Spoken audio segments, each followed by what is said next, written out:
नमस्कार साथियों, स्वागत है आपका फिनिक्स एकेडमी यूट्यूब चैनल पर। सभी बच्चे आशा करते हैं जबरदस्त मस्त होंगे, स्वस्थ होंगे। सभी लोग बहुत अच्छे से पढ़ रहे होंगे और सभी लोगों को मैं बताना चाहता हूं कि बहुत बेहतरीन क्लास चलने वाली है आज। लूसेंट शानदार साइंस स्पेशल। सब बच्चों का कहना था कि सर रेलवे के लिए कुछ आप करिए। रेलवे एलपी की वैकेंसी है, टेक्नीशियन की वैकेंसी है, आरपीएफ एसआई और कांस्टेबल की वैकेंसी है, एसएससी की कई सारी वैकेंसी है, जहां पर एक प्रकार से साइंस का वेटेज बहुत ज्यादा बढ़ता जा रहा है। तो कहने का मतलब हमने डिसाइड किया है कि थोड़ी सी साइंस बिल्कुल बेहतरीन तरीके से आपको मैं पढ़ाऊंगा, चैप्टर बाय चैप्टर, जिससे आपके एक एक कॉन्सेप्ट बिल्कुल विधिवत तरीके से क्लियर हो जाएंगे और वहां से एक भी प्रश्न आपका फंसना नहीं चाहिए। सारे प्रश्न बिल्कुल अच्छे से हो जाने चाहिए। ठीक है। हाँ, राम राम, जय श्री कृष्णा। बिल्कुल गायत्री मंत्र से इस क्लास की शुरुआत करते हैं। ओम भूर्भुवः स्वः तत्सवितुर्वरेण्यं भर्गो देवस्य धीमहि धियो यो न प्रचोदयात्। जय माता गायत्री की। सभी बच्चों को बिल्कुल जबरदस्त तरीके से ताकत दें और एनर्जी दें, जिससे अच्छे से पढ़ाई से कर सके। सब लोग उस कहना चाहते हैं कि आप सब लोग वीडियो को जोरदार तरीके से लाइक कर दें और शेयर कर दें अपने सभी साथियों के साथ, जिससे इस क्लास में ज्यादा से ज्यादा लोग जुड़कर अध्ययन कर सके और पढ़ाई कर सके। और ये मान लीजिएगा बहुत बेहतरीन क्लास आपकी होने वाली है। ठीक है। सबसे पहले तो यहां पर एक मोटिवेशन लाइन है। पछताने के लिए पूरी उम्र पड़ी है, पछताने के लिए पूरी उम्र पड़ी है, सवार लो इस पल को, यही जिंदगी बदलने की घड़ी है। पछताने के लिए पूरी उम्र पड़ी है, सवार लो इस घड़ी को, यही जिंदगी बदलने की घड़ी है। साथियों, मैं आपको बता दूं, जितने लोग पूछते हैं कि सर आपका जीके जीएस का क्या पूरा फुल बैच है, बिल्कुल है। त्रिशूल 3.0 जिसमें सारे सब्जेक्ट कराए गए। और ये जो प्राइज आपको दिख रहा है, यहाँ पे कूपन कोड बस आपको यूज करना होता है, जिसका नाम है राम 20। क्या नाम है? राम 20। क्लियर है? अब मैं बता दूं, जितने भी लोग, ये बैच नया लॉन्च हुआ है और इस बैच की सबसे खास बात, ये 2499 का है। और इस बैच की सबसे खास बात, अगर आप इसमें 10 अप्रैल से पहले जुड़ रहे हो तो फाउंडेशन बैच 2.0 कूपन कोड लगा देना। उस कूपन कोड का नाम है राम 50। राम 50 1750 रुपए में 3499 वाला बैच मिल जाएगा। क्या खास बात है? मैथ पूरी स्पेशल मिलेगी, त्रिशूल बैच पूरा मिलेगा, हिंदी का महासंगम बैच मिलेगा, रीजनिंग का तार्किक बैच मिलेगा। बहुत ही, ये मान लीजिएगा बच्चों की डिमांड पे फाउंडेशन बैच 2.0 लॉन्च हुआ है। अब बहुत लोग कहते हैं सर मुझे सिर्फ साइंस पढ़नी है, फिजिक्स केमिस्ट्री बायोलॉजी, और तो ये 599 का नहीं है, यहाँ पे कूपन कोड लगाना राम 20। क्लियर है? अच्छे से आप इसको ज्वाइन हो सकते हो। मिलेगा कहां पर? तो Phoenix academy Unnao Google play store से ऐप डाउनलोड कर लेना। किसी प्रकार की समस्या के लिए इस नंबर पे कॉल या व्हाट्सएप कर सकते हो। पेड कोर्स में जाओगे, सारे बैचेस आपको दिख जाएंगे। शुरू करते हैं क्लास को एक शानदार तरीके से। ठीक है, बिल्कुल लूसेंट शानदार। तो लूसेंट शानदार तरीके से पढ़ने के लिए सब लोग उपस्थित हो गए, पढ़ना भी है। और ये रही हमारा इंस्टा आईडी RaghavGupta.94। इस पर आप हमें फॉलो कर सकते हो, कोई भी डाउट पूछ सकते हो, मैसेज कर सकते हो आप। ठीक है, चलिए क्लास शुरू करते हैं। सबसे पहले मैंने कहा कि साइंस बिल्कुल शानदार बेसिक से हमें सीखनी है, तो बिल्कुल सीखनी है। सबसे पहले तो मैं बात यहां पे कर लेता हूं साइंस में। साइंस में सबसे पहले जो मैं बात करूंगा वो बात करूंगा किसकी? तो मैं बात करे ले रहा हूं।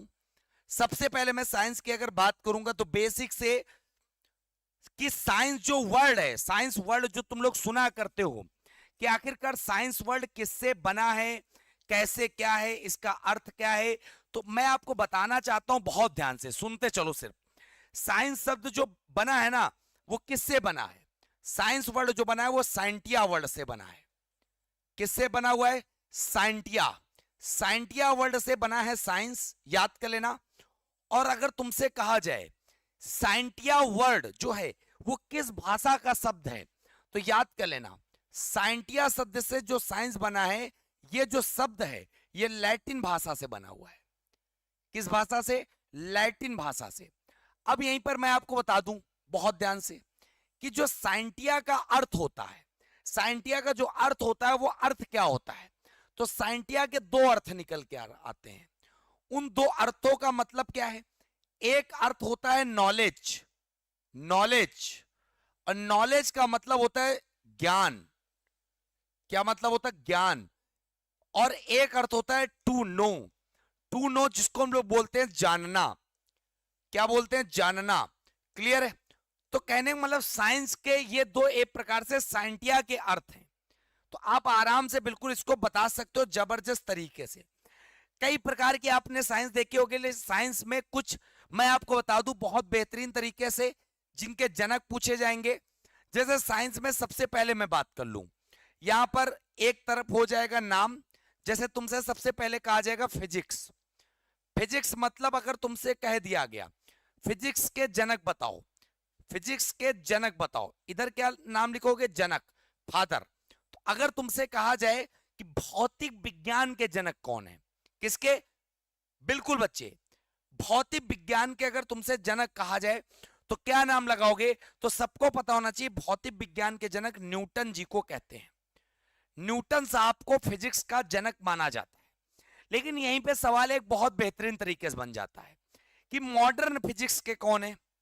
मॉडर्न फिजिक्स जिसको बोलते हैं आधुनिक भौतिकी, आधुनिक भौतिकी। तो आधुनिक भौतिकी के जनक कौन है? तो आधुनिक भौतिकी के जनक बच्चे लिख लेना अल्बर्ट आइंस्टीन, अल्बर्ट आइंस्टीन। तो केवल जब भौतिकी के जनक पूछे जाएं तो न्यूटन बताइएगा, आधुनिक भौतिकी के पूछे तो अल्बर्ट आइंस्टीन बताइएगा। फिर यहीं पे बात आ जाएगी रसायन विज्ञान के जनक बताओ। तो रसायन विज्ञान के जनक आप सबको पता होगा जिनको बोलते हैं लैवासिए। क्या बोलती है? लैवासिए। किसके फादर हैं? केमिस्ट्री के। क्लियर है? फिर बच्चे यहीं पे तुमसे बात आ जाएगी कि जीव विज्ञान के बताओ। किसके? जीव विज्ञान के। जीव विज्ञान जिसको कहते हैं बायोलॉजी। और जीव विज्ञान के जो जनक के अगर नाम की बात करेंगे तो उनका नाम पड़ेगा बच्चे यहाँ पे अरस्तु। अरस्तु जो है वो जीव विज्ञान के बेटा क्या है? जनक है। याद कर लेना। जब जीव विज्ञान के अरस्तु हैं तो तुमसे कहेगा जंतु विज्ञान के बताओ, जंतु विज्ञान के जिसको बोलते बच्चे एक प्रकार से बहुत ध्यान से याद कर लेना। इसके भी कौन है? इसके भी हैं अरस्तु। ठीक है? उसके बाद तुमसे कहेगा यहां पे चिकित्सा विज्ञान के बताओ, चिकित्सा विज्ञान के। तो जब चिकित्सा विज्ञान की अगर बात करेगा तो चिकित्सा विज्ञान बच्चे लगा देना एक प्रकार से इनको क्या बोलते हैं? Hippocrates, Hippocrates. क्लियर है? आशा करते ये बात सारी सारी सबको आपको समझ में आ गए होंगे सारे के सारे। ये एक प्रकार से जनक है सबको। चलो बहुत बढ़िया, जबरदस्त तरीके से। हाँ सभी लोग भाई वीडियो को क्या कर दो, एक बार लाइक कर दो जोरदार तरीके से। बहुत बढ़िया क्लास। तो ये जनकों में बात आ गई। ठीक, अब सबसे पहले जो बात निकल के आती है जो हमें पढ़ना है, जो बहुत ध्यान से समझना है, वो क्या समझना है? तो साइंस में फिजिक्स में जब बात करते हैं तो एक चैप्टर बहुत प्यारा सा होता है जिससे सवाल बहुत बढ़िया आते हैं। क्या नाम है उसका? नाम है सरल आवर्त गति, सरल आवर्त गति। अब सरल आवर्त गति बच्चे जिसको बोलते हैं simple periodic motion, simple periodic motion. और मैं बता रहा हूं ये पूरा चैप्टर सिर्फ और सिर्फ इस पर आधारित है। T बराबर 2 पाई अंडर रूट L अपान G। इससे ज्यादा हमें पढ़ना नहीं है, इससे कम भी हमें नहीं पढ़ना है। पूरा का पूरा जो ये चैप्टर है इस पर आधारित है और सारे के सारे प्रश्न सवाल मैं इस पर करवा दूंगा, सारे के सारे। बस आप देखते चलो कैसे। भाई सबसे पहले तो ये बात बताओ सरल आवर्त गति कहते किसे? तो आप सबको पता होता है एक दृढ़ बिंदु होता है, ये दृढ़ बिंदु है और इस पर कोई लोलक लटक रहा होता है। इसको क्या बोलते हैं? लोलक, लोलक कह लो या पेंडुलम कह लो, कुछ भी कह लो। लोलक कह लो या पेंडुलम कह लो, कुछ भी कह लो। ठीक, और ये लोलक एक प्रकार से गति करता है। एक बार इतनी दूरी तय करता है, फिर अपने स्थान पे वापस आता है, फिर इधर इतनी दूरी तय करता है। तो कहने का मतलब जब लोलक के द्वारा, पेंडुलम के द्वारा किसी निश्चित पथ पर, निश्चित दिशा में एक निश्चित दूरी तय की जाए, फिर पुनः उसी मार्ग पर वापस आ जाए, तो उस गति को हम लोग बोलते हैं क्या? इस गति को कहते हैं आवर्त गति। इस गति को बेटा बोलते हैं आवर्त गति, जिसको बोलते हैं पीरियाडिक मोशन। क्या बोलते हैं? Periodic motion. क्लियर है? तो इतनी बात तुम यहां पे जबरदस्त तरीके से ये याद कर लेना। अब इसके बाद बहुत ध्यान से बात समझ लेना, बहुत ध्यान से। क्या समझोगे तो मैं बता रहा हूं आपको। तो अब इतनी बात समझ में आ गई। सबसे पहला तो यह आता है कि सरल लोलक का आवर्तकाल बताओ, सरल लोलक का आवर्तकाल बताओ। तो अगर तुमसे कहा जाएगा तो सरल लोलक का अगर आवर्तकाल की बात कर ली जाए तो तुम लोग कहोगे सर 1 सेकंड होता है, जबकि सरल लोलक का आवर्तकाल 1 सेकंड नहीं होता है, सरल लोलक का आवर्तकाल 2 सेकंड होता है। याद कर लेना, बहुत प्यारा सा सवाल ये भी आता है कि सरल लोलक का आवर्तकाल बताओ, तो 2 सेकंड आप यहां पे बता ले जाना। क्लियर है? चलो, इसके बाद बहुत ध्यान से बात समझना। क्या समझोगे आप? अगला सवाल क्या बनेगा? ये जो हमने पहली बात तो ये डिफिनीशन समझ में आ गई होगी। किसी लोलक के द्वारा किसी निश्चित पथ पर निश्चित दूरी तय करके पुनः उसी मार्ग पे वापस आना ही क्या कहलाता है बच्चे? आवर्त गति कहलाता है। क्लियर है? इतनी चीज की आप बिल्कुल बहुत ध्यान से बात समझ लेना। उसके बाद समझ लेना, जो मैंने फार्मूला लिखा ये है क्या? टी का अर्थ यहां पर है आवर्तकाल। टी का मतलब क्या होता है? आवर्तकाल। ठीक है। एल का मतलब क्या होता है? तो एल का मतलब लिख लेना लोलक की लंबाई।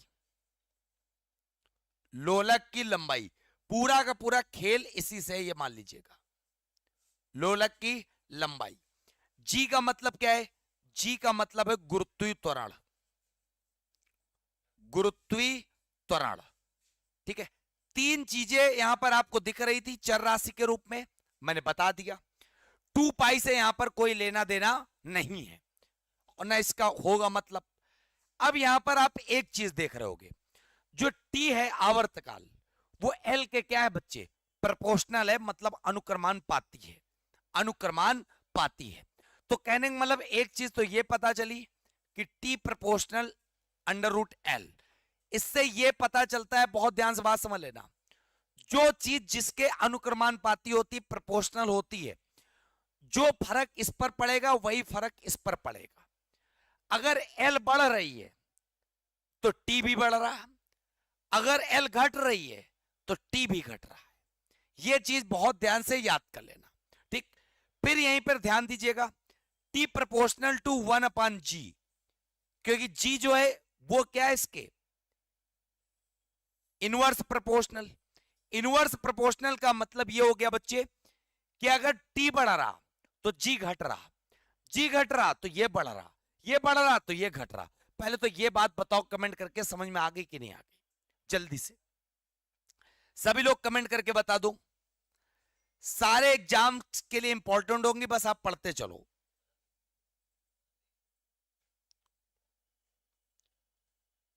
सारे एग्जाम्स के लिए।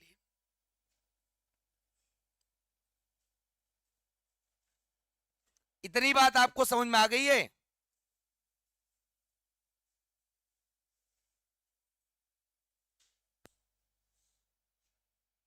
चलो, बहुत बढ़िया।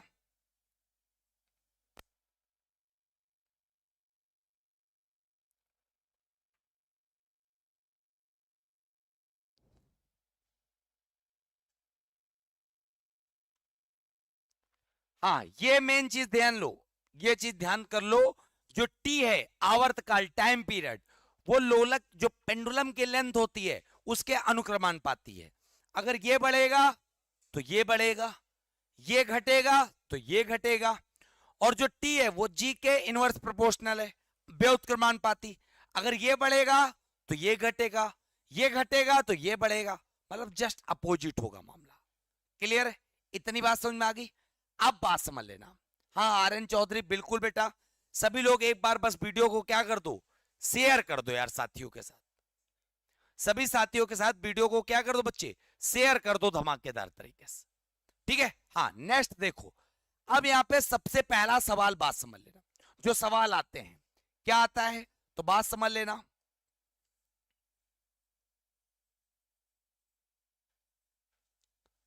पेंडुलम, चाहे सरल लोलक बोलो चाहे पेंडुलम, पेंडुलम की लंबाई बढ़ाने पर, जो पेपर में सवाल आते हैं, लंबाई बढ़ाने पर उसके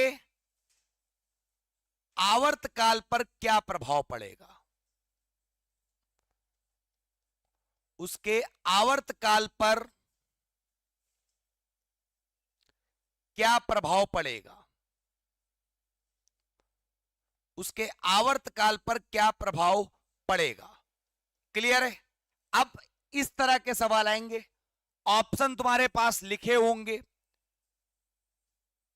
आवर्तकाल बढ़ेगा, आवर्तकाल घटेगा,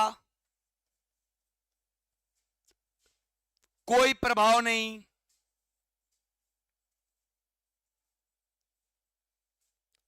फोर्थ ऑप्शन पहले बढ़ेगा,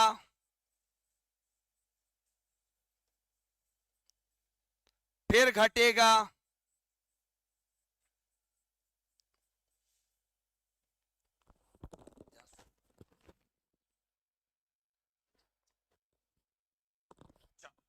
इतनी बात समझ में आई। तो इतने कहने का मतलब है इतने ऑप्शन आ गए आपके पास, अब सवाल करना है। ठीक, अब तुम सोचोगे सर इस तरह के सवाल कैसे मैं कर पाऊंगा, पूरा का पूरा चैप्टर और इस तरह के सवाल बच्चे केवल ये आपको रटना है, टी बराबर 2 pi under root L upon G, केवल इतना रटना है। क्लियर है मेरे लाल। बिल्कुल बच्चे लाइव क्लास चल रही है अमृता बेटा, सभी लोग समझ लो, बहुत बेहतरीन तरीके से पढ़ते चलो आप सब। इतनी बात समझ में आई। तो कहने का मतलब अब इस सवाल कैसे कर पाओगे आप, मैंने बताया T proportional to L upon G, L जिसके अनुक्रमानुपाती है और जी जो है वो इसके व्युत्क्रमानुपाती है। पेंडुलम की लंबाई, लंबाई का मतलब किससे, एल से, लंबाई का मतलब किससे, एल से। फिर उसका मतलब बच्चे किस पर प्रभाव डालने की बात कर रहा है, आवर्तकाल पर। आवर्तकाल यहां पर क्या, टी है।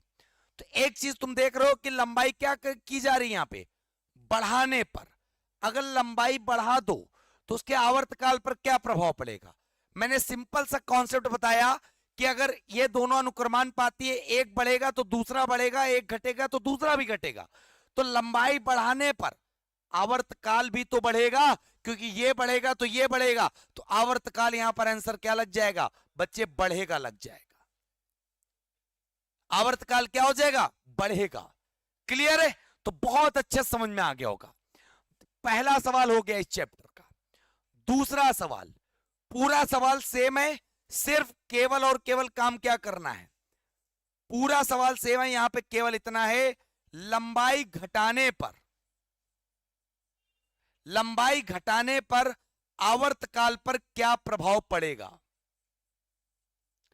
आवर्तकाल पर क्या प्रभाव पड़ेगा। पूरा सवाल सेम है, सिर्फ और सिर्फ शब्दों का फेर है, बस इतना बताना है तुम्हें। ठीक। अब बच्चे यहां पर तुमने देखा कि फिर वो इसी तरह सवाल आ गया, सिर्फ लंबाई की बातचीत कर रहा है और आवर्तकाल की, और तुमने देखा हुआ फार्मूले में कि जो टी होता है वो एल के क्या होता है, प्रोपोर्शनल होता है। लंबाई इस बार क्या कर रहा है बच्चे, घटा रहा है, तो आवर्तकाल भी क्या होगा, घटेगा। तो यहां पर आंसर क्या आ जाता, घटेगा, आवर्तकाल घटेगा। क्लियर है। अब इसका अपोजिट करके भी पूछ सकता है कि पेंडुलम के आवर्तकाल कम होने पर उसकी लंबाई पर क्या प्रभाव पड़ा। तो भाई आवर्तकाल कम करोगे तो लंबाई भी कम होगी, आवर्तकाल बढ़ाओगे तो लंबाई भी बढ़ेगी। अभी इसका लंबाई से पूछा था, आवर्तकाल पर प्रभाव कह रहा था। अब यहां पर आवर्तकाल बढ़ा के लंबाई पूछ सकता है, तो बात तो वही हो जाएगी।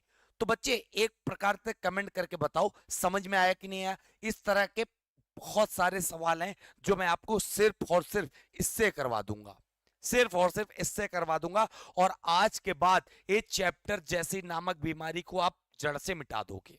हाँ, जितने भी लोग पढ़ लेंगे साइंस हमसे, ये मान लीजिएगा पेपर में सवाल अब गलत होने वाला बिल्कुल नहीं है, ये मान लीजिएगा। तभी कह रहे हैं सभी लोगों को शेयर कर दो, जो लोग नहीं आ पाए, और जो लोग आ चुके हैं और जिन्होंने अभी वीडियो को लाइक नहीं किया, तो उनसे रिक्वेस्ट है कि सभी लोग वीडियो को लाइक कर दो और शेयर कर दो। ठीक है। मजा आ गया कि नहीं आया, समझ में आया हो तो लाइक करिएगा। हाँ, कोई दिक्कत हुई तुम्हें, अभी दिक्कत इससे बड़े भी सवालों में नहीं होगी, अभी तो इसमें भी नहीं होगी, अभी आगे भी नहीं होगी, बिल्कुल पक्का बता रहे हैं तुमको हम। हाँ, गारंटी है इस बात की।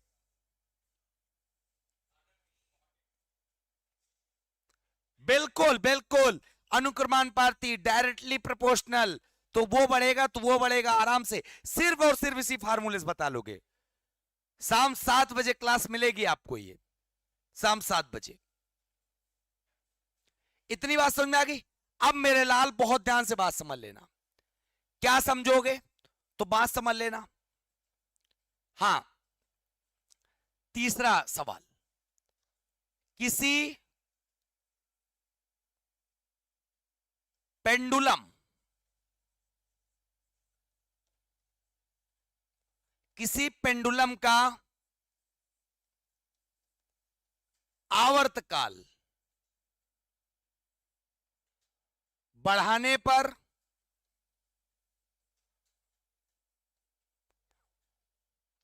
पर उसके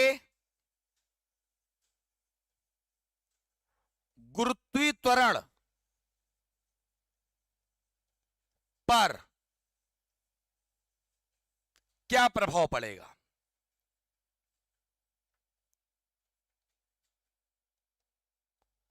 क्या प्रभाव पड़ेगा?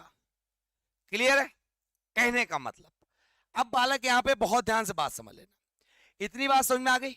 अब देखो यहां पर तुम्हें पता है फार्मूला, बस इतना पढ़ा है तुमने, T बराबर 2πL/G, यही तो पढ़ा। इस बार बताओ तुम्हें किसकी बात कर रहा? आवर्तकाल की, मतलब वहां पे T जरूरी है, बढ़ाना है, बढ़ा दिया, T को बढ़ा दिया हमने। गुरुत्वीय त्वरण मैंने बताया था वो क्या है? जी, इनवर्स प्रोपोर्शनल। तो T जब बढ़ेगा, और आपको पता है T के व्युत्क्रमानुपाती है, उल्टा है, तो T हमने जब बढ़ा दिया तो G क्या हो जाएगा? घट जाएगा। तो प्रभाव क्या पड़ेगा बच्चे? घटेगा, गुरुत्वीय त्वरण घटेगा, क्योंकि आवर्तकाल लोलक का और गुरुत्वीय त्वरण एक दूसरे के व्युत्क्रमानुपाती होते हैं। आराम से बता ले जाओगे, ठीक है, आराम से बता ले जाओगे, 1% तुम्हारा सवाल गलत नहीं होगा। तो ये आराम से हो गया। अब यहीं पे 4 नंबर अगर सवाल मैं आपसे बना देता, क्या कहता?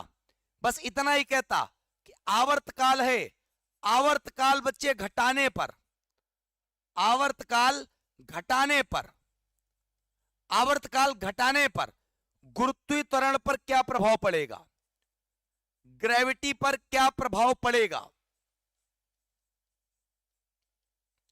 बताओ, बताओ भाई, कुछ कठिन पूछा? नहीं पूछा। आवर्तकाल की बात कर रहा है, आवर्तकाल की, मतलब टी लाना जरूर है। घटाने पर टी घटा दिया हमने, और इनवर्स प्रोपोर्शनल होता है जी, क्योंकि त्वरण की बात कर रहा, लंबाई की कहीं बात नहीं कर रहा। तो आवर्तकाल अगर घटाओगे, और ये दोनों एक दूसरे के उल्टा होते, ये घटाओगे तो ये क्या हो जाएगा? बढ़ जाएगा। तो प्रभाव क्या पड़ेगा? गुरुत्वीय त्वरण इस बार बढ़ेगा। हो गए आराम से 4 सवाल आराम से तुम्हारे हो गए। सवाल क्या भाई साहब, पूरा का पूरा बेहतरीन तरीके से पढ़ जाओगे आप, ठीक है? हाँ, बहुत बढ़िया। तो तुम मुझे कमेंट करके बता दो समझ में आया कि नहीं आया, जल्दी से बताओ। बेटा ये न्यू वाली लूसेंट पढ़ा रहा हूं मैं, न्यू वाली। हाँ, जबरदस्त, बेहतरीन, आ गया समझ में? मजा आया?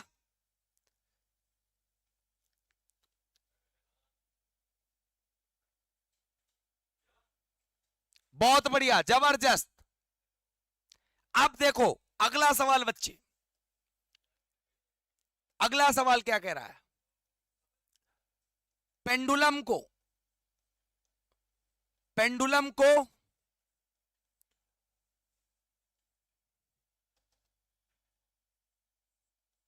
पृथ्वी तल से, पृथ्वी तल से ऊपर या नीचे ले जाने पर, पृथ्वी तल से ऊपर या नीचे ले जाने पर उसके आवर्तकाल पर, आवर्तकाल पर क्या प्रभाव पड़ेगा?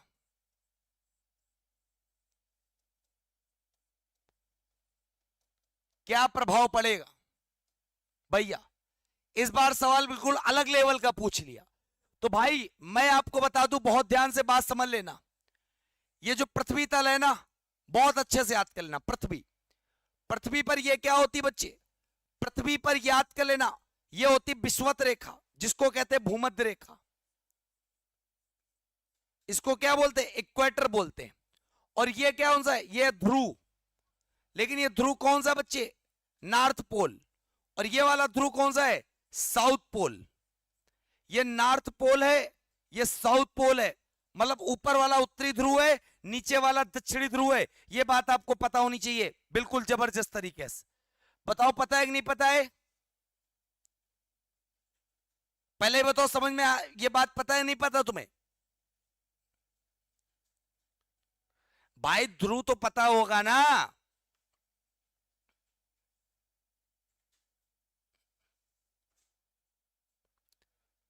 बस मेन चीज तो यही है ना, तुम लोग इतना भी नहीं जानते हो कि ध्रुव किसे कहते हैं, वो किसे कहते हैं।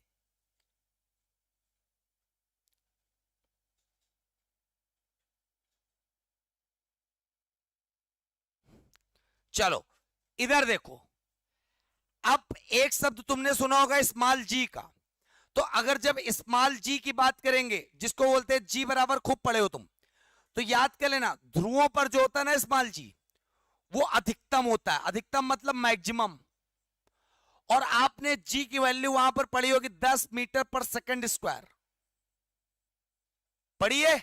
और जब भूमध्य रेखा की बात आ जाएगी, तो यहां पर जो जी होता है वो मिनिमम होता है। और जब जी यहां पे मिनिमम होता है मेरे लाल, तो याद कर लेना इस जी की वैल्यू यहां पर होती है 9.8 मीटर पर सेकंड स्क्वायर। इसीलिए तुम दो वैल्यू यूज करते हो जी की, एक यूज करते हो 10 वाली, एक यूज करते हो 9.8 वाली। ठीक है, बहुत अच्छे से याद कर लेना। चलो अब बहुत ध्यान से बात समझ लेना मेरा। पृथ्वी तल से चाहे आप ऊपर जाओ चाहे नीचे जाओ, हमेशा याद कर लेना जी का मान घटता है।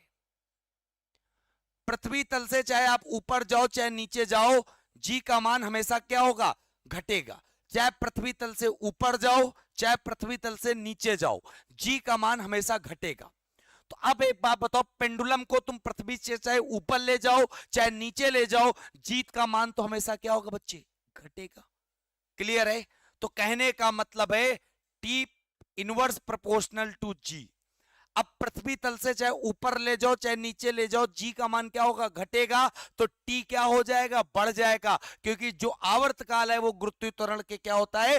व्युत्क्रमानुपाती होता, उल्टा होता। तो इस प्रकार टी क्या हो जाएगा बच्चे? बढ़ जाएगा। तो यहां पर आंसर याद कर लेना, आवर्त काल चाहे पृथ्वी तल से ऊपर जाए चाहे नीचे जाए पेंडुलम, तो उसका आवर्त काल हमेशा क्या हो जाएगा? बढ़ेगा। लग गया आंसर तुम्हारा?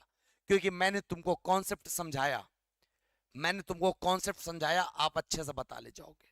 हाँ बहुत बढ़िया, सब लोग बता ले जाओगे?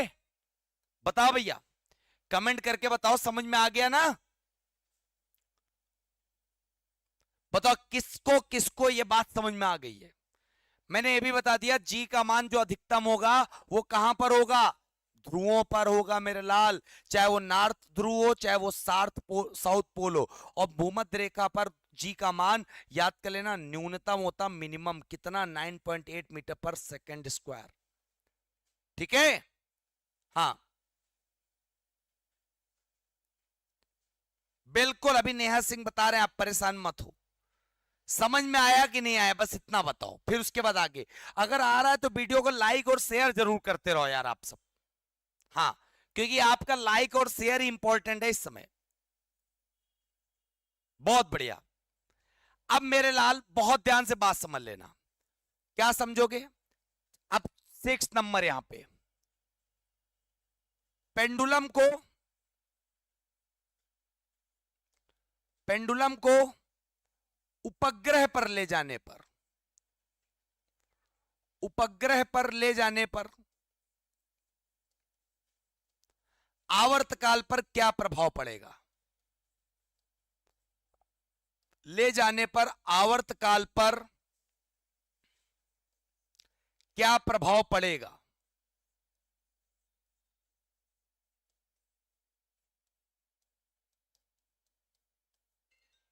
ठीक है, तो मेरे लाल हमेशा याद कर लेना, जब उपग्रह की बात आ जाए तो उपग्रह पर जी का मान 0 होता है।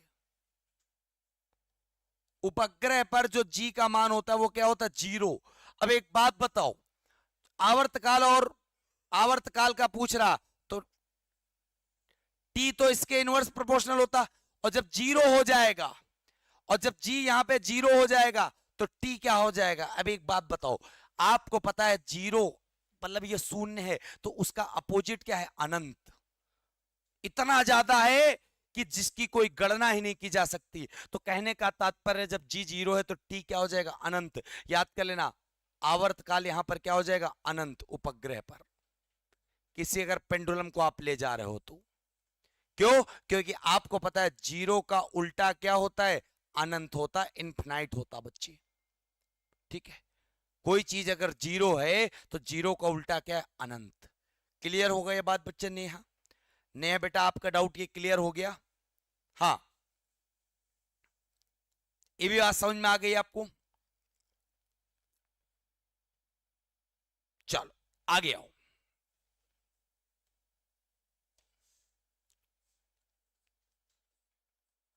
गर्मियों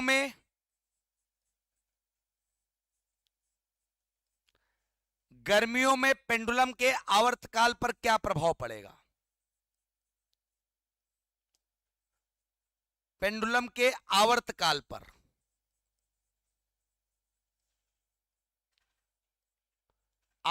पर क्या प्रभाव पड़ेगा? एक सवाल यह है, और दूसरा सवाल यह है, सर्दियों में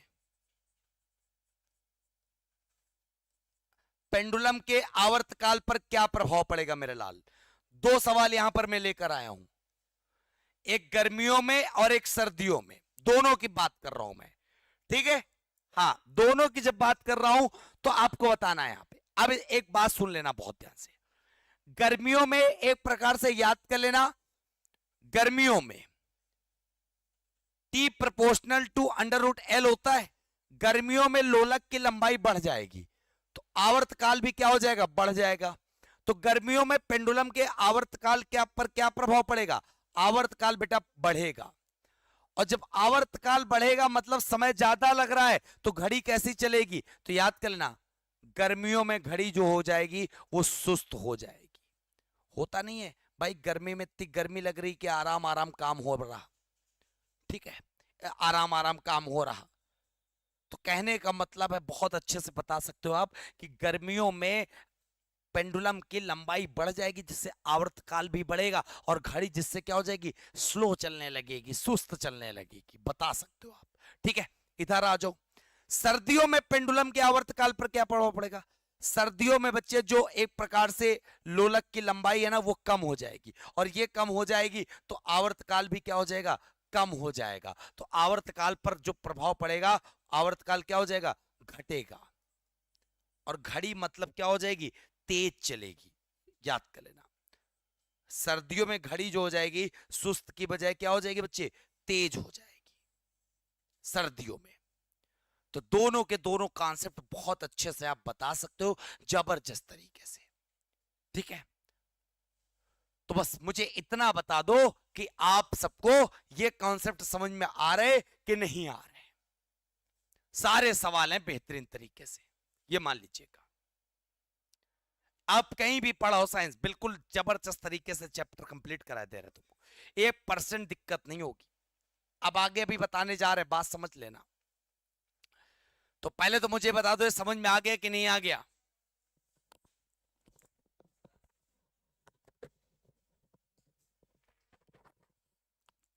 और जिनको आ गया हो तो वीडियो को लाइक कर दो। तो बेटा घड़ी सुस्त कब चलेगी? सुस्त मतलब स्लो, गर्मियों में। और घड़ी फास्ट कब चलेगी? ठंडियों में। क्योंकि गर्मी में जो पेंडुलम की लंबाई होगी वो बढ़ जाएगी तो आवर्तकाल भी बढ़ जाएगा, और आवर्तकाल बढ़ने का मतलब समय ज्यादा लग रहा, समय मतलब धीरे चल रही घड़ी। और ठंडियों में पेंडुलम की लंबाई कम हो जाएगी तो आवर्तकाल भी, समय भी कम लगेगा। इससे यह पता चलेगा आवर्तकाल घटेगा और घड़ी तेज चल रही है, इसका मतलब आराम से बता सकते हो। ठीक है, बहुत बढ़िया। हाँ, जबरदस्त तरीके से आप बता सकते हो, एक एक सवाल बिल्कुल क्लियर कर सकते हो। ठीक है, इसके बाद आगे बात करते हैं।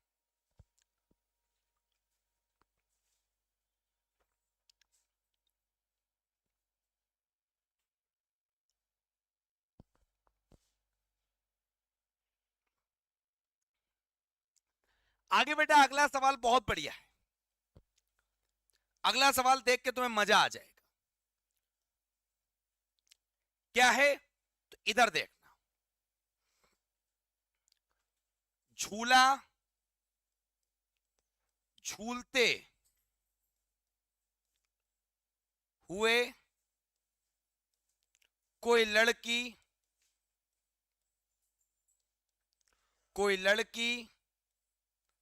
खड़ी हो जाए,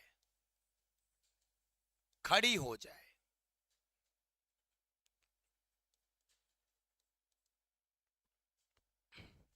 तो उसके आवर्तकाल पर क्या प्रभाव पड़ेगा? तो उसके आवर्तकाल पर क्या प्रभाव पड़ेगा? सब में आंसर यही आते, बढ़ेगा, घटेगा, पहले बढ़ेगा फिर घटेगा, हर एक कॉन्सेप्ट बच्चे। और ये सवाल तब तक तुम्हें नहीं आते जब तक तुम सीखते नहीं हो अच्छे से। ठीक है, और जब सीख जाओगे तो मजा आ जाएगा। ठीक है, देखो भाई, गांव में तुमने देखा होगा गुड़िया के दिन होते, बसंत पंचमी वाले दिन आप सबने देखा होगा, ये कोई पेड़ की शाखा होती है, ये एक प्रकार से पेड़ की शाखा होती है। पेड़ की शाखा में ये क्या होते, डोरिया रस्सी बंधी होती, और एक प्रकार से ये एक प्रकार से पटरा पड़ा होता जिसमें लड़कियां, लड़की है कोई लड़का है, क्या हो रहा है, झूल रहा है। ठीक है, ये लड़की बैठे बैठे झूल रही है, और ये दोनों क्या है, रस्सी हैं झूले की। और लड़की जब बैठी बैठी झूल रही है, लेकिन लड़की क्या हो जाए, अचानक से खड़ी हो जाए। मतलब इस लड़की की लंबाई पहले डोरी की तुलना में इतनी थी, अब लड़की खड़ी हो गई, तो लड़की जब खड़ी हो जाएगी तो इसकी लंबाई इस डोरी की तुलना में इतनी हो जाएगी, नहीं हो जाएगी?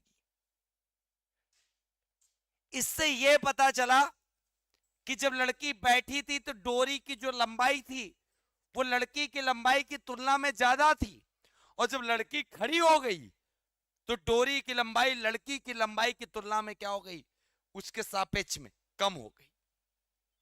क्लियर है?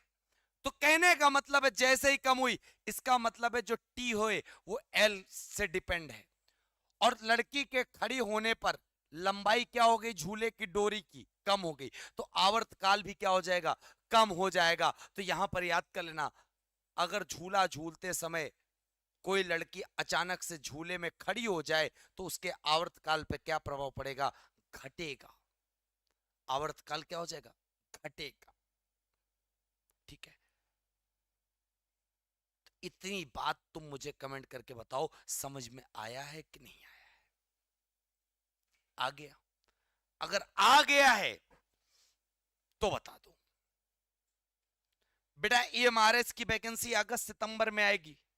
हाँ, ये साइंस की क्लास सारे एग्जाम में काम आएगी, मान लीजिएगा। मोनो दादा कह रहे सर आप क्लास कितने दिन से ले रहे हो, ये पहली क्लास है आज साइंस की, और अभी तक तो पॉलिटी का डेमो चल रहा था। जिन लोगों को अगर लगा हो कि हाँ पॉलिटी पूरी बिल्कुल बेहतरीन तरीके से पढ़नी है और सारे सब्जेक्ट जीके के कवर करने, मैंने पहले बताया, आप सब जाके तुरंत गूगल प्ले स्टोर पे Phoenix academy Unnao app download करो, ये हमारा नंबर है व्हाट्सअप, और तुरंत इस बैच में जाके इनरोल हो जाओ अगर आपको लेना है। बिल्कुल बेहतरीन तरीके से विश्व एक एक चीज की प्रैक्टिस तक का कराई जा रही है। ठीक है, और रही बात जब इस बैच को आप ले रहे हो तो ये महंगा पड़ रहा, तो सभी के लिए नया बैच लॉन्च हुआ है, फाउंडेशन बैच 2.0, जो 3499 का पड़ेगा, लेकिन अब 1750 का मिलेगा। राम 50 लगा लोगे, और 10 अप्रैल से पहले अगर लोगे तो, क्योंकि इसमें सबसे खास बात है मैथ, जीके, हिंदी, रीजनिंग सब एक जगह एक साथ मिल रहा है। चलो, तो आशा करते सारी बात आपको समझ में आ गई होगी। ठीक है, ये समझ में आ गया?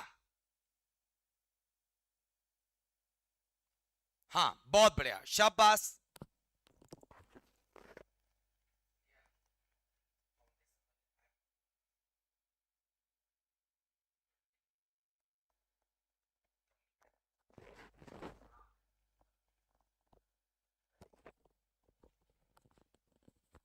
चलो बेटा, बिहार पुलिस के लिए भी ठीक है, सारे एग्जाम के लिए ठीक है, डोंट वरी। अब तुमने झूला, भाई झूला थोड़े झुलवाने जाएंगे तुमको हम, झूला तो तुमको खुद झूलना होगा, तो खुद ही देख लोगे। चल, अब बेटा यहीं पर सवाल समझ लेना बहुत ध्यान से। अगला सवाल बहुत प्यारा है, क्या है तो इधर सुन लो।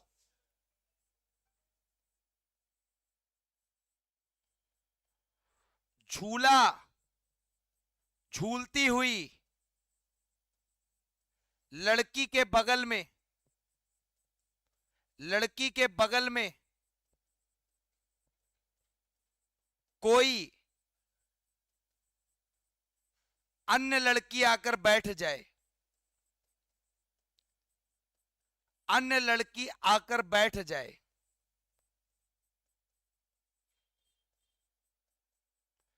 अन्य लड़की आकर बैठ जाए, तो उसके आवर्तकाल पर क्या प्रभाव पड़ेगा?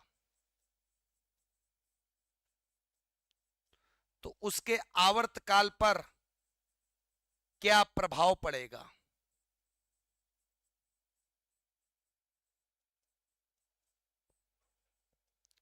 अब मैंने क्या बताया, बहुत ध्यान से बात समझना बच्चे। इस क्लास की पीडीएफ भी वहीं पर मिलेगी, डोंट वरी, ठीक है। हाँ, अब ये वाला सवाल भैया बहुत प्यारा है, बताओ।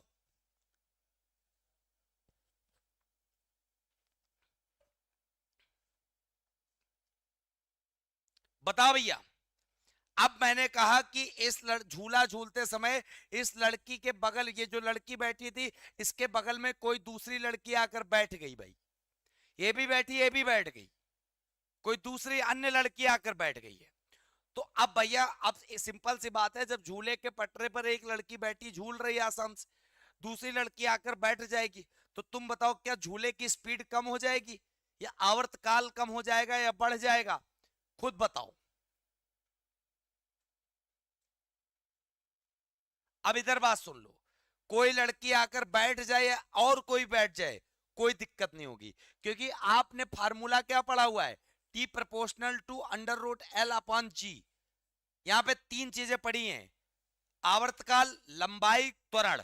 तो कोई अन्य लड़की आकर बैठ जाए, अन्य लड़की आकर बैठने का मतलब क्या है, सिर्फ और सिर्फ उसका द्रव्यमान ही तो बढ़ा है, या भार बढ़ा है। और आपको पता है इस फार्मूले में कहीं पर द्रव्यमान का कोई प्रभाव नहीं है, कोई प्रभाव नहीं है। जब द्रव्यमान का कोई प्रभाव नहीं है, द्रव्यमान शब्द कहीं यूज नहीं हुआ, भार शब्द कहीं नहीं यूज हुआ, तो याद करना आवर्तकाल पर कोई प्रभाव नहीं पड़ेगा, मतलब नो इफेक्ट, मतलब नो इफेक्ट। बता सकते हो आप? अब बताओ तुम, समझ में आया कि नहीं आया? अब बताओ समझ में आया कि नहीं आया?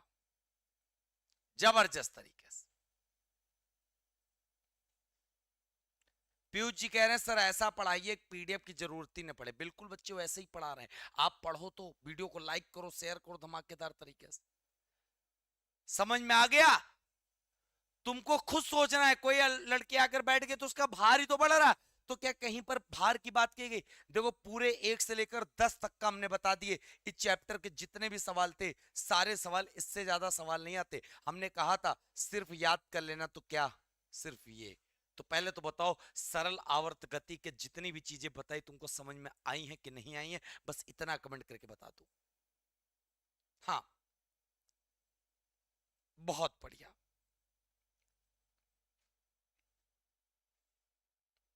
शाबाश,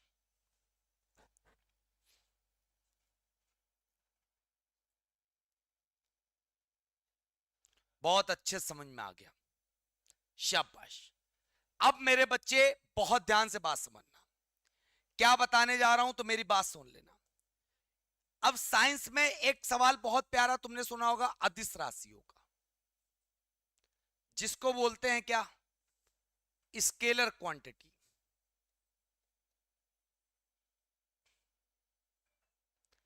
और एक होता है बच्चे सदिश राशि, सदिश राशि जिसको बोलते हैं वेक्टर क्वांटिटी।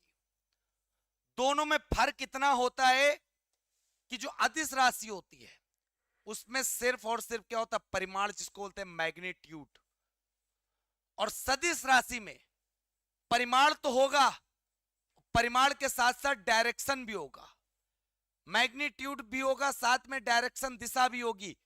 वो क्या होता, वो होती है वेक्टर क्वांटिटी, और ये होती बच्चे स्केलर क्वांटिटी। इतना फर्क है दोनों में, ठीक है। अब सवाल बहुत अच्छे से आते हैं कि निम्नलिखित में से कौन अदिश राशि है, निम्नलिखित में से कौन सदिश राशि है। इसका सवाल ये आता है। तो बेटा बहुत अच्छे से याद कर सकते हो, अदिश राशि की जब तुम ट्रिक याद करोगे तो क्या याद करोगे, तो याद कर लेना, उस समय, ये बहुत प्यारी ट्रिक याद कर लेना, उस समय की आर्द्रता को चाबी दो, उस समय की आर्द्रता को चाबी दो। बस इसी से तुम्हें याद हो जाएंगे सारे के सारे। ऊ से क्या बनेगा, ऊ से बेटा ऊर्जा बनेगा। अगर ऊ से ऊर्जा है तो ऊ से उष्मा भी हो जाएगा, याद कर लेना। क्लियर है।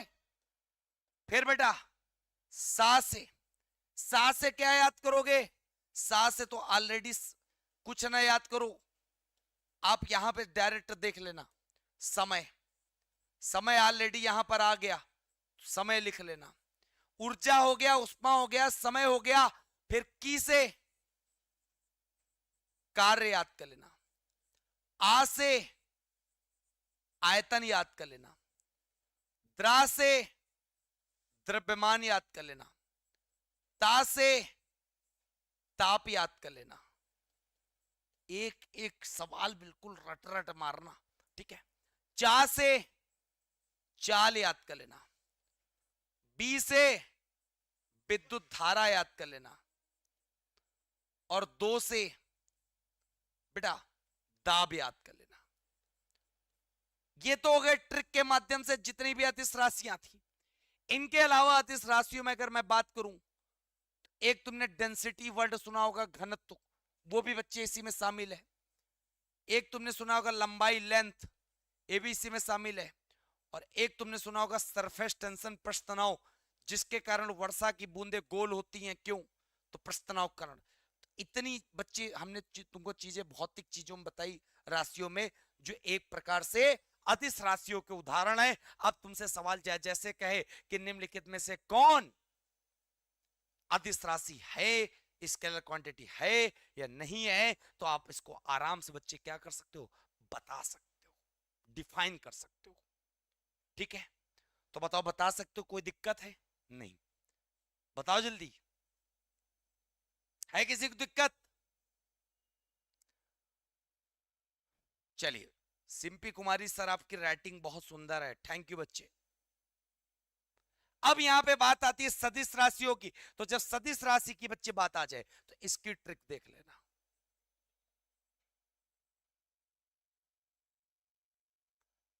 क्या याद करोगे, विषुवत बल की तीव्रता, विषुवत बल की तीव्रता, ट्रिक बस इतना याद कर लेना। कैसे तुम्हें याद करने सारे, तो मैं बताता हूं। वी से बेटा क्या याद करोगे, विस्थापन, जिसको बोलते हैं डिस्प्लेसमेंट। वा से वेग, और जब वेग है तो संवेग भी होगा, संवेग है तो आवेग भी होगा, आवेग है तो कोणीय वेग भी होगा। और बेटा जब ता है, ता से त्वरण हो गया, और बल से ऑलरेडी बल हो गया। तीव्रता में आ जाओ, तीव्रता में एक याद कर लेना, विद्युत तीव्रता, इलेक्ट्रिसिटी इंटेंसिटी, और एक याद कर लेना चुंबकीय तीव्रता। चुंबकीय तीव्रता और विद्युत तीव्रता, ये दोनों उदाहरण इसके हो गए। तो कुल मिला के ये हो गई अदिश राशियां, सदिश राशियां। बता सकते हो बच्चे आराम से, बेटा नेहा जी बेटा हर पेपर में काम आएगा, चाहे आप यूपीएससी सीसेट दो चाहे जो दो, 100% हर पेपर में तुम्हारे काम आएगा, डोंट वरी। ठीक है, इतनी बात समझ में आ गई होगी। अब एक तुमको और साइंस का कॉन्सेप्ट बताते हैं जो बच्चों को याद ही नहीं होता, जो उनको समझ में नहीं आता है। हाँ, सवाल उनका 100% गलत होता है, लेकिन आज सीख जाओगे, आज के बाद गलती नहीं करोगे। चलो अब बेटा आ जाओ बहुत ध्यान से। एक चीज मैं तुमसे बात करने जा रहा हूं, सिर्फ किसकी?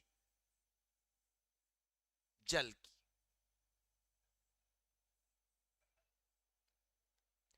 जल की बात करने जा रहा हूं, बात समझ लेना बहुत ध्यान से। दो चीजें तुम मुझे बता दो, जल जमता कितने डिग्री सेंटीग्रेड पर है? 0 डिग्री सेंटीग्रेड, जिसको बोलते हैं हिमांक, इंग्लिश बोलते हैं फ्रीजिंग पॉइंट।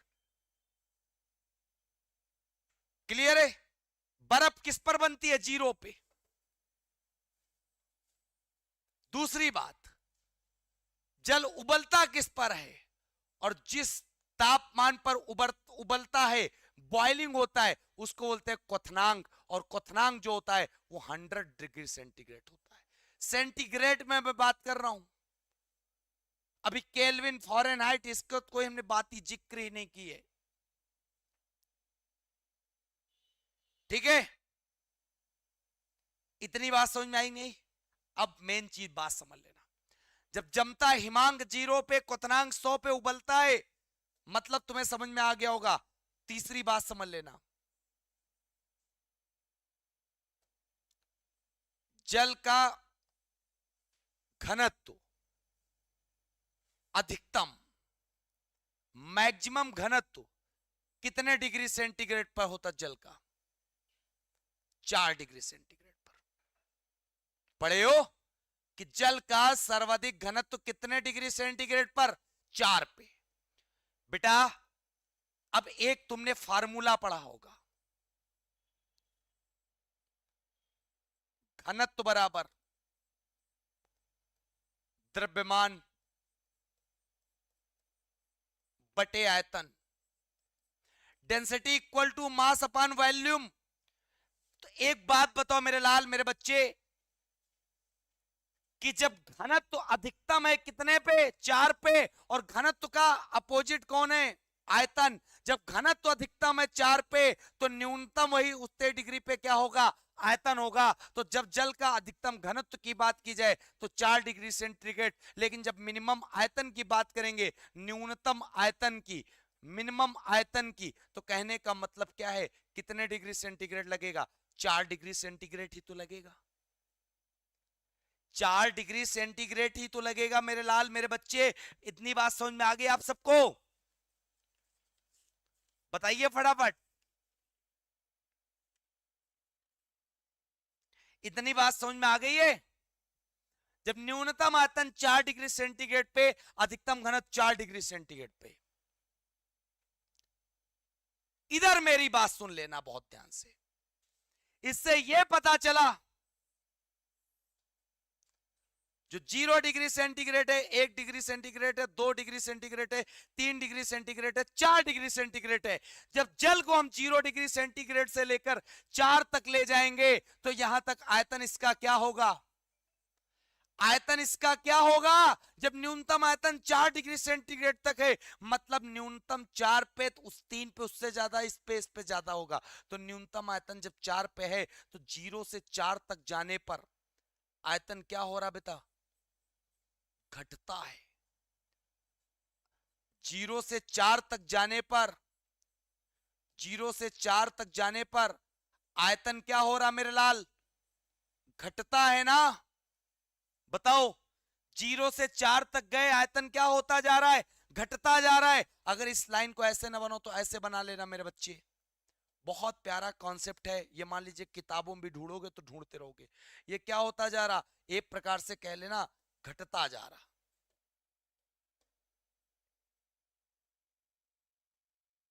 4 तक गए और न्यूनतम आयतन, आयतन घटता गया। क्लियर है? इतनी बात समझ में आ गई है? 0 से 4 तक।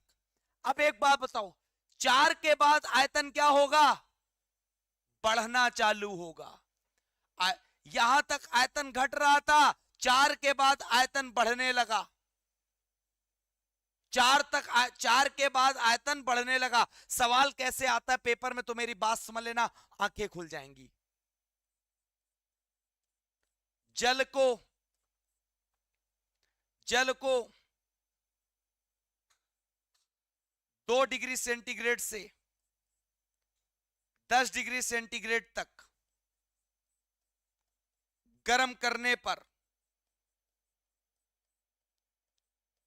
उसके आयतन पर क्या प्रभाव पड़ेगा?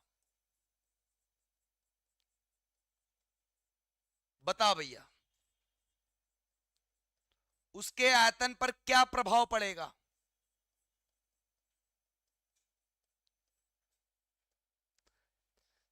सवाल है, पेपर तो आजकल इसकी ही डिमांड कर रहा है। तुम रेलवे के एसआई का पेपर दोगे, कांस्टेबल का दोगे, एलपी का दोगे, टेक्नीशियन का दोगे, एसएससी दोगे, हर एक एग्जाम दोगे साइंस में। क्या साइंस में तुम ये पढ़ के जाओगे कि उष्मा का मात्रक, कैलोरी, ऊर्जा का मात्रक, जूल? बेटा सवाल ये है तुम्हारे, कैसे बताना चाहिए? तो कहने का मतलब है ये सवाल तुम्हें बताना है, क्या प्रभाव पड़ेगा, ऑप्शन तुम्हें बताना है। देखो आंसर आने लगे। घटेगा सर। और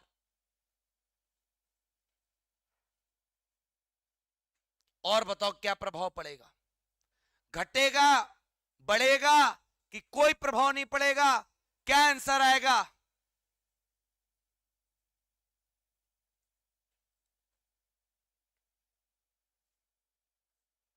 देखते हैं कितने लोग बता पाते हैं।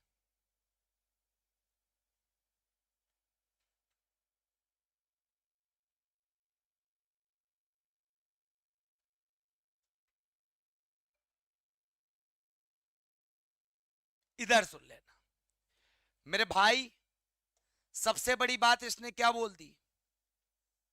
2 से 10। अगर ये सिर्फ इतना बोलता 2 से 3, 2 से 3 या 2 से 4 तक, तो डायरेक्ट आंसर रखा था घटता, डायरेक्ट आंसर रखा था घट जाएगा। लेकिन इसने बात बोल दिया 2 से 10 तक, इसका मतलब है 2 से 4 तक जाएंगे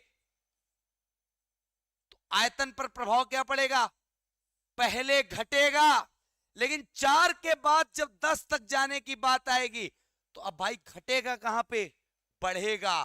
तो कहने का मतलब यहां पर आंसर क्या लगेगा? यहां पर आंसर तुम्हारे एग्जाम में छपेगा, पहले घटेगा फिर बढ़ेगा, पहले घटेगा फिर बढ़ेगा। किसका आयतन बेटा? जल का। ये तुम्हारा आंसर हो जाएगा, पहले घटेगा फिर बढ़ेगा। बताओ आया मजा तुम्हें? अगर सिर्फ इतना तुमसे पूछता 2 से 4 डिग्री सेंटीग्रेड तक गर्म करने पर जल के आयतन पर क्या प्रभाव पड़ेगा, तो सिंपल सी बात, सिर्फ और सिर्फ घटता। लेकिन 2 से 10 मैंने कहा, और यहां पे तुम्हें समझाया भी था कि 0 से 4 तक जाओगे तो जल का आयतन घटता है, उसके बाद बेटा बढ़ता है सिर्फ। तो बताओ कितने लोग बता ले गए? अभी और सवाल पूछ रहे हैं तो बताना भैया। अगर मैं तुमसे कह दूं जल को 5 डिग्री सेंटीग्रेड से 10 डिग्री सेंटीग्रेड तक गर्म करते हैं, गर्म करने पर उसके आयतन पर क्या प्रभाव पड़ेगा? बताओ भैया, कितने लोग बता पाएंगे? हाँ, कितने लोग बता पाएंगे? 5 डिग्री सेंटीग्रेड से 10 डिग्री सेंटीग्रेड तक गर्म करने पर उसके जल के आयतन पर क्या प्रभाव पड़ेगा? देखते कितने लोग इस कॉन्सेप्ट को समझ पाए हैं। बहुत बढ़िया, सब पास। ऋषि बाबा, ममता, बहुत प्यारा, इन लोगों ने पकड़ लिया। मैंने कहा था 4 के बाद सिर्फ बढ़ता है, और मैंने यहां पर पूछा है 5 के बाद, मतलब 4 तक कोई नामो निशान नहीं है, तो इसका मतलब आयतन यहां पे सिर्फ और सिर्फ क्या होगा? बढ़ेगा। बता लेगे भाई, बता लेगे भाई, बहुत बढ़िया, बहुत बढ़िया, सब पास, सब पास, मजा आ गया बेटा। अगला सवाल, 12 डिग्री सेंटीग्रेड से 3 डिग्री सेंटीग्रेड तक, सॉरी 5 डिग्री सेंटीग्रेड तक जल को गर्म करने पर उसके आयतन पर क्या प्रभाव पड़ेगा? बताओ।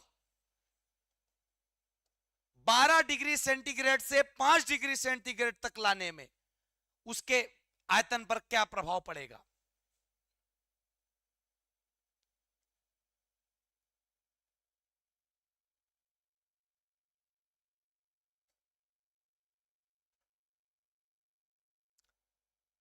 देखते हैं कितने लोग इस सवाल को बता पाते हैं। प्रिया पोरवाल कह रही पहले बढ़ेगा फिर घटेगा। देखो जितने लोग सिर्फ बता रहे हैं घटेगा, बिल्कुल करेक्ट है, क्योंकि मैंने बताया है 4 के बाद आयतन बढ़ता है, और मैंने तो आपसे सिर्फ इतना ही पूछा ना 12 से 5 तक। तो बच्चे 12 से 5, जब इधर से आप जाते थे तो बढ़ रहा था, लेकिन जब इधर से आओगे तो लाइन बेटा गिरती हुई नहीं चली आ रही है, मतलब आयतन यहां पर क्या हो जाएगा? 12 से कहने का मतलब है कि 12 से इधर आ रहे हो कम की ओर, तो कम की ओर आने पर आयतन क्या हो रहा? घट रहा है। आप फिगर देख के नहीं बता पा रहे हो मेरे लाल, बस तुमसे उल्टा ही तो किया था। जब आप इधर से इधर जा रहे थे बढ़ रहा था, इधर से इधर आ रहे हो तो घट रहा है मेरे लाल। अभी भी कंफ्यूज हो रहे हो, लेकिन यहां पर अगर तुमसे यह कह देता कि 12 डिग्री सेंटीग्रेड से 3 डिग्री सेंटीग्रेड तक गर्म करने पर जल के आयतन पर क्या प्रभाव पड़ेगा,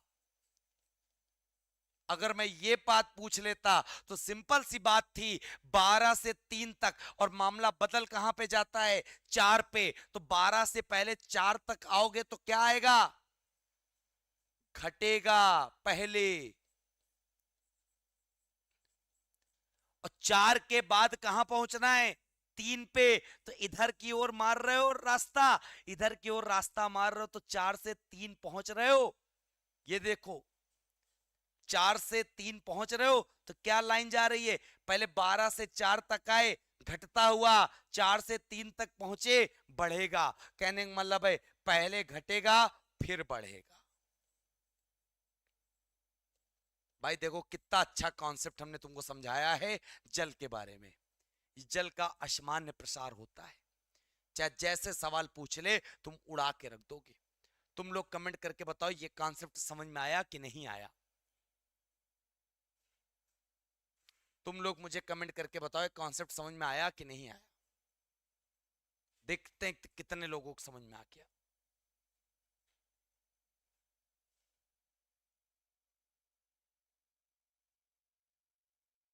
बहुत बढ़िया बेटा, शाम को 7 बजे क्लास होगा, शाम 7 बजे डेली क्लास होगा। चैनल सब्सक्राइब कर लो, वीडियो को लाइक कर दो, शेयर कर दो भैया।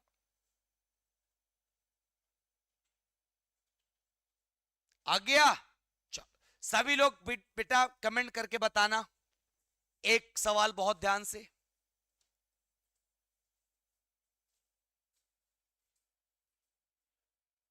जल का, ये बताइए, बहुत सिंपल सा सवाल पूछ रहा हूं। मनुष्य का सेंटीग्रेड में तापमान कितना होता है? ठीक है, इसका कमेंट करके आप बताइएगा जब क्लास ओवर हो जाए, कमेंट बॉक्स में। क्लियर है? और आप बताइए क्लास कैसी लगी, और सभी लोग वीडियो को लाइक कर देना जितने लोग वीडियो देख रहे हो। इसकी पीडीएफ मैं आपको बता दूं कहां पर आपको दूंगा मैं। इसकी पीडीएफ आपको मिलेगी यहां पर, गूगल प्ले स्टोर से Phoenix academy Unnao app download कर लो। किसी प्रकार की समस्या है इस नंबर पे कॉल कर लो, जबरदस्त तरीके से।